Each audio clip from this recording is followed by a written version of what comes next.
Hello everyone and good evening. I hope आप सभी अच्छे होंगे और आप सभी को एक ही क्वेश्चंस बहुत ज़्यादा परेशान कर रहा होगा, ठीक है।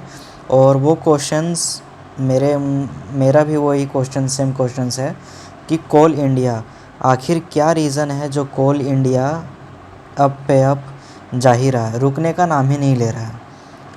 वो क्या रीज़न है जिसके चलते पिछले 3+4 डेज़ में हम देख रहे हैं कोल इंडिया में लगातार तेज़ी आई है। कहाँ ये स्टॉक्स 236 240 के रेंज बाउंड हो रहा था और अचानक से हम देख रहे हैं कि अचानक से कोल इंडिया में इतनी तेज़ी आने का रीज़न क्या है, ठीक है।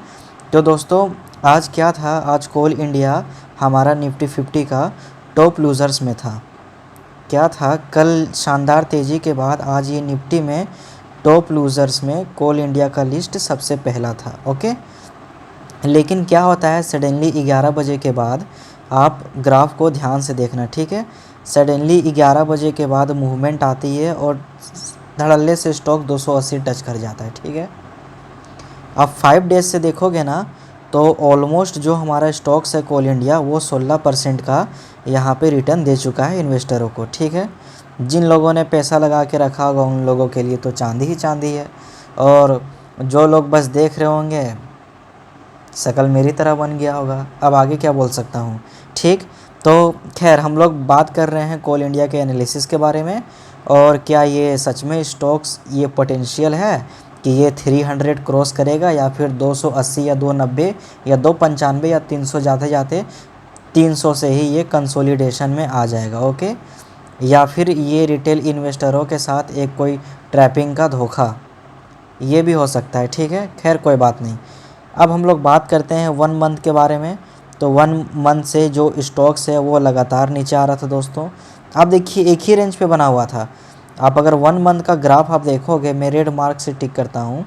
आप 1 मंथ का अगर ग्राफ देखोगे तो ठीक है, जुलाई से लेके 30 अगस्त तक एक ही रेंज पे पड़ा हुआ था, ठीक है। उसके बाद क्या होता है कि आप देखोगे यहाँ से अचानक से तेज़ी आती है, ये आप देख सकते हो, ठीक है। 6 मंथ्स में अगर आप देखोगे तो 6 मंथ में 25%, ओके।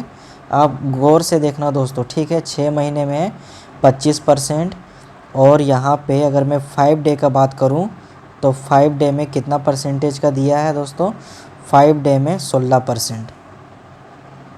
क्या समझूँ, मतलब 6 महीने में स्टॉक्स ग्रो नहीं कर पाया, वो अचानक 15 दिनों में 5 दिनों में कर गया। ये तो चमत्कार ही हो गया यहाँ पे, ठीक है।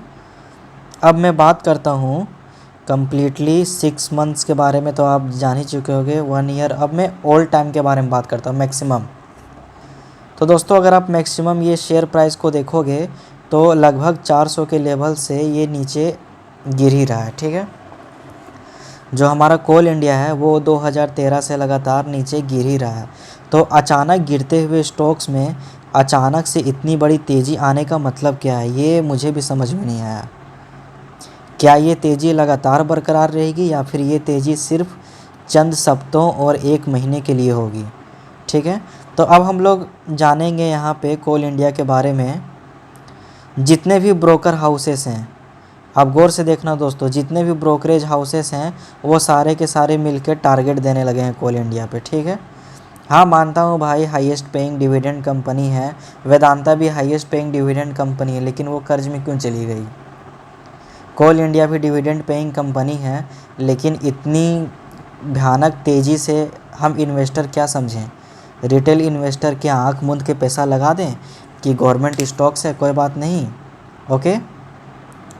अब हम लोग क्या करेंगे, ये देखो दोस्तों, किसी भी स्टॉक्स का ऊपर या नीचे आने का कारण अगर कोई होता है ना फ्रेंड्स, तो उसका फाइनेंशियल्स होता है, ठीक है। क्वार्टरली अर्निंग में अगर आप देखोगे तो जो हमारा कोल इंडिया का शेयर है वो कितना ग्रो किया है, 1.77% ईयर ऑन ईयर। तो ठीक है, आप 100 रुपये का स्टॉक्स है और 1 रुपये का तेज़ी, वो 1 साल बाद 1 रुपये का तेज़ी दिखा रहा है, इससे अच्छा वो 10 रुपये का लॉस में चला जाए। नेट प्रॉफिट आप मार्जिन देखोगे वो 11% लॉस के मार्जिन पे वो 1% का प्रॉफिट बना रहे हैं। तो इससे मैं क्या समझूं, डेफ़िनेटली दोस्तों मुझे ऐसा लगता है कि कोल इंडिया में बहुत बड़ी गिरावट आएगी, वो भी 20-30 रुपए का। जितने पे ये उठा है उतने से डबल गिरेगा, लेकिन समय का वेट करना पड़ेगा। और या फिर मैं श्योर भी नहीं हूँ, या तो फिर ऊपर भी ये स्टॉक्स ऊपर भी जा सकता है, जैसे कि अभी डिफेंस स्टॉक्स के साथ में हो रहा है, ठीक है। तो दोस्तों मुझे आप यहाँ पे बताओ, अगर मैं कहीं रॉन्ग हूँ या गलत हूँ तो आप मुझे डेफ़िनेटली बताओ, ठीक है। अगर मैं यहाँ पे रॉन्ग हूँ तो आप मुझे बताओ कि हाँ सर आप रॉन्ग हो, आप गलत बोल रहे हो। या अगर मैं सही बोल रहा हूँ तो आप मुझे कमेंट करके बताओ, क्योंकि मेरा ये मानना है ये वीडियो सिर्फ़ और सिर्फ मैं एजुकेशनल पर्पज़ के लिए बनाता हूँ। सिर्फ़ और सिर्फ एजुकेशनल पर्पज़ के लिए मैं ये वीडियो बनाता हूँ। मेरा किसी भी स्टॉक्स में बाय या सेल करने का सलाह बिल्कुल भी नहीं रहता है, ओके। ताकि मैं चाहता हूँ कि मेरे साथ साथ आप भी सीखो, मैं भी सीख रहा हूँ। हर कोई मार्केट से सीख ही रहा है, मार्केट आपको हर नया से नया चीज़ सिखाएगा ही, ठीक है। तो ये कारण क्या था। अब अगर मैं एनटीपीसी के शेयर में जाऊँ तो एनटीपीसी में भी लगातार मूवमेंट, मतलब जितने भी सरकारी कंपनियों के स्टॉक्स हैं आखिर हो क्या गया। खैर ये एक जेन्युइन मूवमेंट है, ये जो मूवमेंट आप देख रहे हो ना ये एक जेन्युइन मूवमेंट है। एक महीने में 10%, ठीक है, ये सभी को समझ में आता है, ठीक है। प्रॉफिट भी उसका उसी तरीके से होगा, ठीक है। मैं यहाँ पे दिखा भी देता हूँ आप सभी को। नेट प्रॉफिट मार्जिन इसका ज़बरदस्त है, 24% का मार्जिन, जो कि और आप मार्च का अर्निंग देखोगे वो भी सही है। एक्सपेक्टेड उतना नहीं था लेकिन फिर भी कम का दिया इसने, वो भी समझ में आता है हर किसी को। लेकिन क्या है कि एक जो स्टॉक्स है वो धीरे धीरे मूव कर रहा है, मतलब कि अपने टाइम पीरियड के हिसाब से स्लोली मूव कर रहा है स्टॉक्स। और 6 महीने में 34% का रिटर्न देना ये कोई सरप्राइजिंग नहीं है। इंडेक्स ने भी किसी किसी इंडेक्स ने तो 40% का भी रिटर्न दे दिया है यहाँ पे, तो स्टॉक्स पे हैरानी की कोई बात नहीं है। लेकिन मुझे कोल इंडिया में कुछ भी समझ में नहीं आया, इसलिए दोस्तों मैं ये आपसे जानना चाहता हूँ कि आप मुझे बताओ। अब एक कंपनी और है भेल, इसे मैं क्या समझूं। भारत हेवी इलेक्ट्रिकल्स, लोगों ने कहा कि सर क्या हुआ, जो अपना चंद्रयान है ना वो चला गया चांद पे, तो उसके कारण क्या है कि स्टॉक्स में तेज़ी आई है।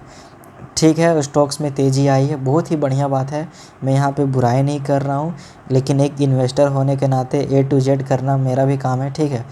भारत हेवी इलेक्ट्रिकल्स 5 डे का आप ग्राफ देखोगे तो ये चाल देख के मुझे ऐसा लग रहा है ना दोस्तों, बहुत सारे रिटेल इन्वेस्टर्स यहाँ पे एग्ज़िट कर चुके होंगे। ये रिटेल इन्वेस्टरों के साथ सबसे बड़ा धोखा है। जब लोगों को न्यूज़ मिलती है ना कि हाँ इस सक्सेसफुली लैंडिंग के बाद क्या है स्टॉक्स में तेज़ी आएगी, लेकिन यहाँ पे क्या होता है कि स्टॉक्स को नीचे कर दिया जाता है, ठीक है, ताकि जो रिटेल इन्वेस्टर है वो यहाँ से एग्ज़िट मार दें। रियलिटी में बता रहा हूँ दोस्तों, रिटेल इन्वेस्टर यहाँ पे एग्ज़िट मार चुके होंगे। और एग्ज़िट मार लेने के बाद जब आज वो अपने आँखों के सामने से देख रहे होंगे ना, आज वो अपने आँखों के सामने से देख रहे होंगे कि जो हमारा स्टॉक्स है वो आज 5% तक का तेज़ी के साथ ऊपर उठ चुका है, तो आज वो लोग माथा पीट रहे होंगे। इसी को बोलते हैं मानसिक तनाव, इसी को बोलते हैं सब्र नहीं कर पाना किसी भी स्टॉक्स में। अगर आप 6 महीने का ग्राफ देखोगे ना तो 6 महीने में ये स्टॉक्स ऑलमोस्ट जो है, मुझे लगता है 1-2 महीने के बाद ये स्टॉक्स जो है वो पैसे डबल कर देगा। 100% का रिटर्न आपको भेल दे देगा यहाँ पे, रियलिटी में बता रहा हूँ दोस्तों, ठीक। लेकिन लोग यहाँ पे धोखा कब खाते हैं, जब वो 5 डे पे इन्वेस्टिंग करते हैं। जब चंद्रयान सक्सेसफुली लॉन्चिंग के बाद बहुत से लोगों ने यहाँ पे इन्वेस्ट किया होगा, ठीक है, मैं लेवल्स दिखा देता हूँ। 140 पे इन्वेस्ट किया और लोग 135 पे एग्ज़िट मार दिए होंगे। कमेंट करके बताना अगर आप लोगों में से किसी ने एग्ज़िट मारा है, और आप लोगों में से भी कमेंट करके बताओ जिन्होंने ये स्टॉक्स को अभी तक होल्ड करके रखा है। खैर दोस्तों, एक बात तो सच है, पार्लियामेंट में कही हुई बात सच हो गई। जितने भी PSUs स्टॉक्स हैं वो धड़ल्ले से भाग रहे हैं, मतलब रॉकेट बन चुके हैं, जिसमें कोई भैया पैसा बटोरना है तो बटोर लो, यही है सबसे बड़ा खेल।